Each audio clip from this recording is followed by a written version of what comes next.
Dicen que las ciudades sumerias respiraban un calor que no venía solo del sol. Sobre Uruk, Lagash, Kish y Ur se elevaba otro fuego, uno que no veían los guerreros ni oían los mercaderes, y del que incluso los sacerdotes preferían no hablar. Caminas por una calle estrecha entre muros de arcilla. Es de noche. El olor de la tierra caliente se mezcla con humo de resina. Y de pronto suena un pequeño campanillo, ese que solo se escuchaba después del anochecer. Una mujer cubierta con un velo te guía más allá de los guardias. No es una casa común, es la morada sagrada de Inanna, diosa del deseo, de la guerra y del poder sobre la vida. Y aquí, a la sombra de su estatua, se oculta uno de los lugares más secretos de la antigua Mesopotamia. Los burdeles rituales, de los que casi no han quedado registros. Casi. Dentro, un corredor iluminado por lámparas de aceite. En las paredes, serpientes, leones y figuras aladas. Aquí viven mujeres que sirven a Inanna. No pueden casarse, no pueden pertenecer a nadie, pero se les permite lo que nadie más puede hacer. Sus cuerpos eran considerados vasos de la diosa, y cada hombre que entraba no era un visitante, era una ofrenda. Antes de cada acto, una de ellas tocaba la estatua de Inanna y murmuraba palabras antiguas que se traducen como: «Yo soy la puerta, tú eres el que pasa». Pero no todas las mujeres de este lugar son sacerdotisas. Avanzas un poco y tienes que apartarte para dejar pasar a un grupo de jóvenes con las manos atadas. La luz de las lámparas ilumina sus rostros. Algunas callan, otras apenas se sostienen. Son prisioneras, traídas después de guerras, saqueos o venganzas de deuda. No están aquí para rituales. Están aquí para quienes no podían pagar el servicio de una mujer consagrada, pero deseaban sentir algo del poder sagrado. Ellas no tenían derechos, no tenían nombres registrados, no tenían destino. Sus cuerpos sustentaban la economía oculta de la ciudad. A medida que avanzas, el aire se vuelve más denso. En una sala central, el suelo de arcilla quemada, el olor de incienso mezclado con olor a piel. En el centro, una plataforma donde se alza la estatua de Inanna. Sus ojos, de lapislázuli, parecen seguir cada movimiento. Aquí cada sonido, un suspiro, un paso, un murmullo, forma parte del ritual. Para los de afuera, este lugar era un espacio de poder, de bendición, de deseo.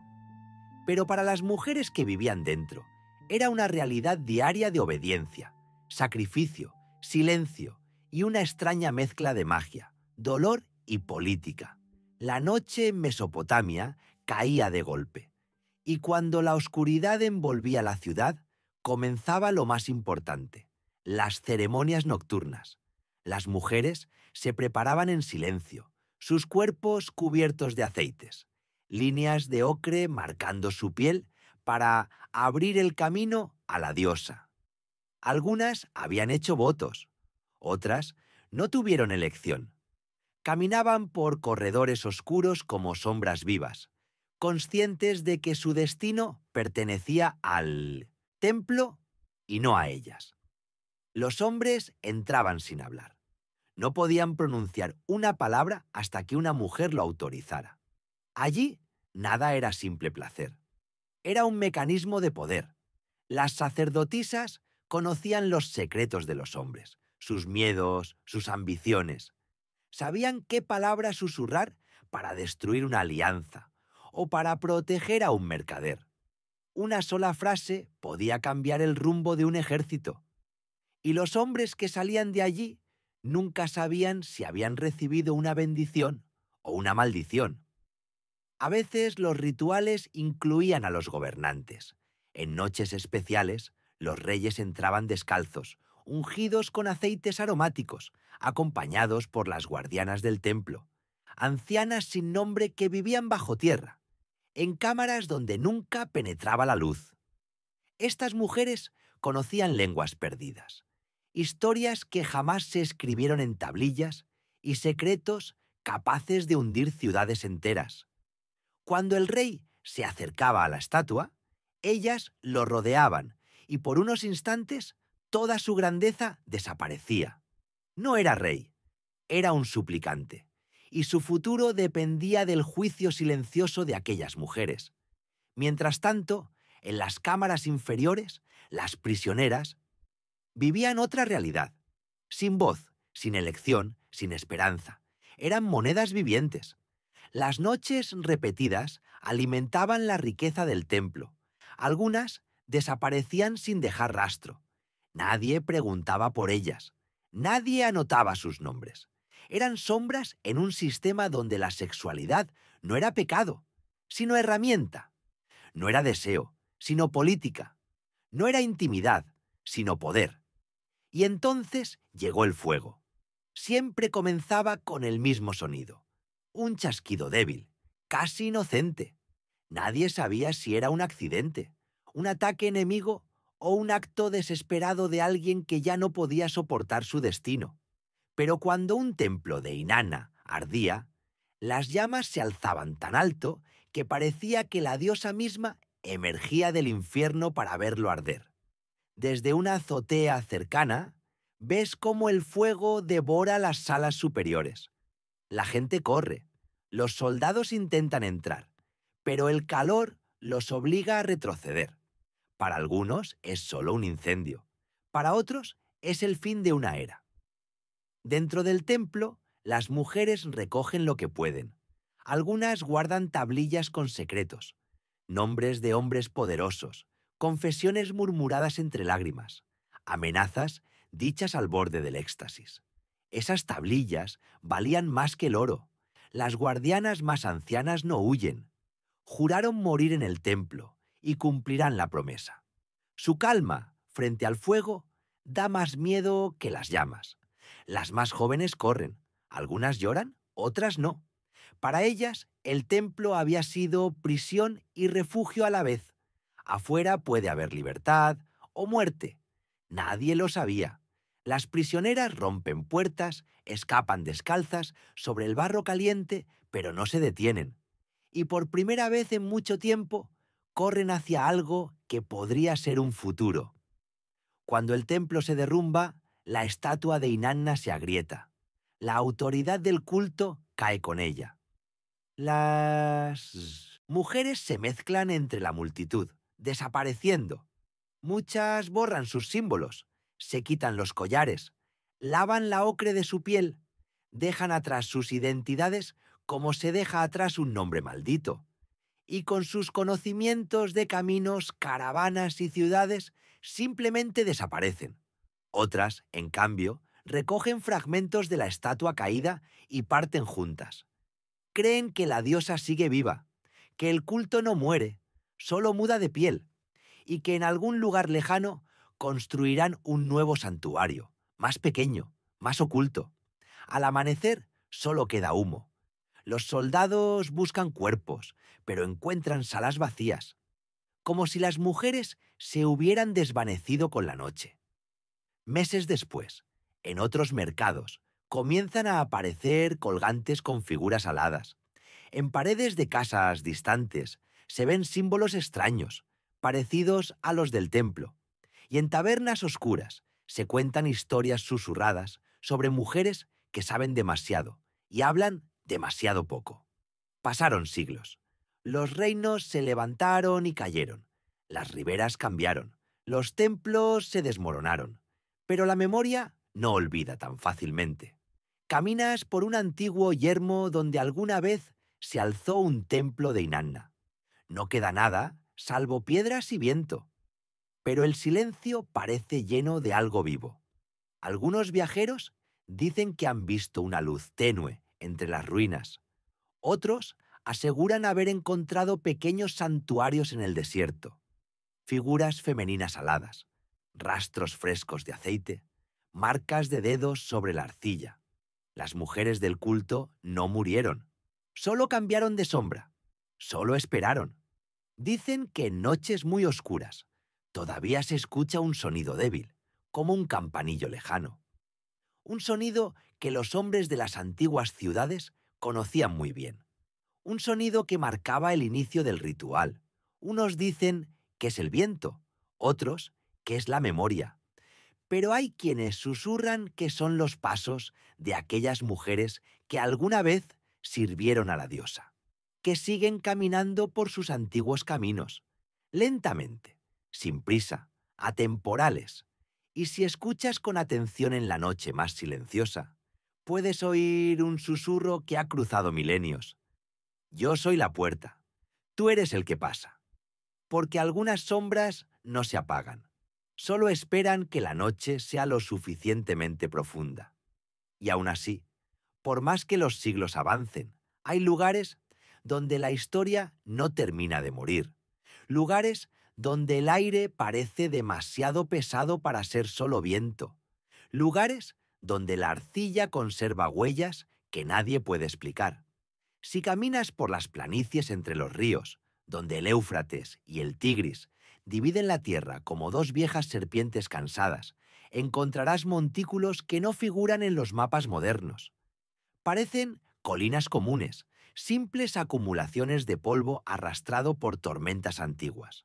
Pero bajo ellas, dicen, laten los restos de ciudades olvidadas. Y en algunas de esas ciudades, el silencio parece contener un latido que no debería existir. Un viajero persa del primer milenio escribió sobre una noche en la que acampó cerca de un montículo sin nombre. Narró que sus caballos se inquietaron sin razón, que sus lámparas ardían demasiado lento, como si algo invisible absorbiera la luz, y afirmó haber visto, durante unos segundos, la silueta de una mujer caminando sobre la colina. No una figura fantasmal, sino una sombra perfectamente recortada contra la luna, con un movimiento tan firme que parecía real. Pero cuando corrió hacia allí, solo encontró polvo y piedras. En su relato, guardado en un manuscrito casi ilegible, dejó una frase que se hizo célebre entre los peregrinos.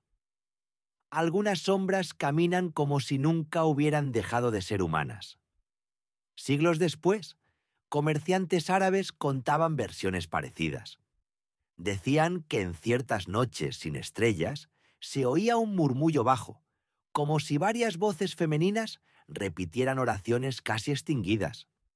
No era lamento ni canto, era algo entre ambas cosas, un sonido que hacía que los hombres avanzaran más rápido, apretando las riendas, deseosos de alejarse antes de que algo en el desierto se manifestara del todo. Nadie sabía si eran solo supersticiones para entretener a caravanas cansadas, o si realmente había algo en aquellas tierras que se negaba a ser olvidado. Con el tiempo, los arqueólogos comenzaron a excavar algunas de esas colinas. Encontraron pedazos de cerámica, restos de casas, fragmentos de sellos administrativos, tablillas rotas. Pero en una de esas excavaciones, cerca del antiguo curso del Éufrates, apareció algo distinto. Una pequeña figura femenina tallada en piedra oscura, con alas extendidas y ojos incrustados con diminutos trozos de lapislázuli. No era la típica iconografía de Inanna que ellos conocían. Era más austera, más dura, como si representara no el poder público de una diosa, sino algo íntimo, clandestino. Nadie pudo fecharla con precisión. El estilo parecía anterior al período sumero, pero los materiales eran propios de una época mucho más tardía. Era como si varias generaciones hubieran dejado su marca en un solo objeto. El arqueólogo que la encontró escribió en su diario: «Siento que esta pieza no pertenece a una época, sino a una memoria colectiva escondida». Y no era la única. En otra expedición, muy lejos al norte, bajo un conjunto de ruinas asirias, encontraron tablillas con símbolos que no correspondían a ningún sistema de escritura conocido. Las líneas en la arcilla parecían demasiado fluidas, demasiado curvas, casi como si fueran letras destinadas a ser pronunciadas en voz baja, no grabadas con un cálamo. Algunos expertos creyeron que eran marcas hechas al azar por niños o esclavos, pero una investigadora notó un detalle inquietante. Cada línea parecía corresponder a una mano femenina. La presión del trazo, el ángulo, la repetición rítmica de ciertos giros, como si alguien hubiera escrito algo que no quería que fuera entendido en el futuro, solo recordado. Ella concluyó que las marcas tenían la cadencia de un rezo. Los habitantes modernos de las regiones cercanas también tenían sus historias. Una mujer anciana, entrevistada por un etnógrafo francés en el siglo XIX, relató que su abuela le había hablado de las guardianas que caminan. Según su versión, en noches muy silenciosas podía verse a mujeres vestidas con túnicas oscuras cerca de antiguas ruinas. No hablaban, no miraban a nadie, solo caminaban en fila, como si siguieran un camino invisible grabado hace miles de años. La anciana aseguró que esas mujeres no eran almas en pena, ni espectros ni demonios. Eran guardianas de un conocimiento viejo, demasiado viejo para pertenecer a los libros. Y añadió algo más inquietante. No les molesta que las veas, solo les molesta que intentes seguirlas. Algunos historiadores creen que las supervivientes del culto, aquellas que escaparon del incendio o de la caída de los templos, pudieron formar pequeñas comunidades secretas, mujeres que compartían un mismo destino, una sabiduría ritual transmitida en susurros, un lenguaje sin escritura oficial.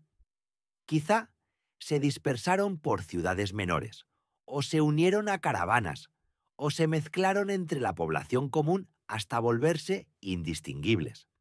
Pero, según esta teoría, mantuvieron una especie de hermandad silenciosa, una red de señales, símbolos, costumbres que solo ellas entendían, no como un culto religioso estructurado, sino como un pacto de supervivencia. Hay relatos de comerciantes griegos que dicen haber conocido a mujeres en Babilonia que hablaban un dialecto desconocido, mezclado con palabras sumerias antiguas. Los hombres las describieron como demasiado calladas, demasiado vigilantes, como si siempre escucharan algo que nosotros no oímos. Una de ellas, según un relato, tenía un colgante con una figura alada casi idéntica a la hallada por los arqueólogos siglos después. Cuando un mercader intentó comprarlo, ella respondió con voz firme: «No se vende lo que pertenece al principio». Nadie entendió lo que quería decir, pero la frase se repitió durante generaciones, como un acertijo sin resolver. Con el tiempo, la imagen de las antiguas sacerdotisas se convirtió en leyenda y luego en sombra. Pero incluso las sombras dejan rastros. Algunos viajeros modernos aseguran haber visto huellas de fuego sobre arcilla seca, como si una lámpara hubiera sido dejada allí apenas unos minutos antes. Otros cuentan que encontraron marcas circulares en el suelo, perfectamente trazadas, como si un grupo de mujeres hubiera caminado en ronda alrededor de un objeto invisible. Algo demasiado organizado para ser casual, algo demasiado reciente para pertenecer al pasado remoto. Un investigador iraquí del siglo XX afirmaba haber hallado un pequeño santuario oculto en una cueva al sur de Mosul, un altar con marcas de aceite fresco y una figura femenina tallada en el centro. Pero el lugar desapareció tras un derrumbe antes de que pudiera mostrarlo a otros. Aún así, él dejó una frase memorable en su cuaderno: «No he descubierto nada, simplemente he confirmado que ellas nunca se fueron». Y quizás eso sea lo más inquietante. La idea de que ciertos cultos no mueren cuando caen sus templos, sino cuando dejan de ser recordados. Pero, ¿y si algunos se aseguraran de que nunca se les olvidara del todo? ¿Y si algunas mujeres, sobrevivientes, descendientes, herederas simbólicas, mantuvieran viva una llama pequeña pero persistente, como un carbón que no se apaga ni bajo la arena del desierto. Piensas en la frase que cruzó siglos enteros: yo soy la puerta, tú eres el que pasa. Tal vez nunca fue solo un ritual, tal vez era una advertencia, o una bienvenida, o un recordatorio de que algunas presencias no necesitan templos para existir, solo necesitan memoria. Y mientras haya alguien capaz de escuchar en la noche un pequeño campanillo que nadie ve, ellas seguirán caminando. Porque hay historias que no buscan ser contadas, buscan ser oídas, igual que un susurro que atraviesa milenios sin desvanecerse.